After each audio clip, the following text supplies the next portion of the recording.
How to fix Google Earth not working and having a black screen. Hey everyone, welcome back to the channel.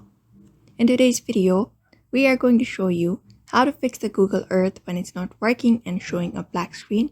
So let's just get into it.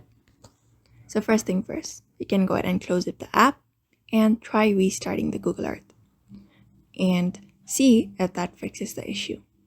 Next thing you need to make sure is you have a stable internet connection. A weak or unstable connection can sometimes cause a black screen, so make sure you have a good internet connection.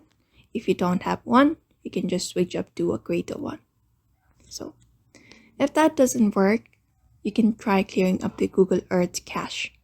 So for that, go ahead and long press on the app, go to the info section. Once here, you can go to storage. And under storage, you can find this clear cache. You can just go ahead and clear data as well if necessary, and try using the app again. If nothing else works, you can try uninstalling and reinstalling the Google Earth. This can help any software glitches.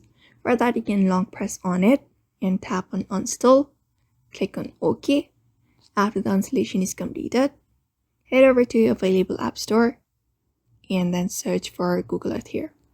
Just go ahead and type in Google Earth and you can just go ahead and reinstall it. And that's it. Hopefully one of the steps helped you fix the black screen issue on Google Earth. So if this video was helpful, be sure to like, comment, and subscribe for more tech tips. Thank you for watching.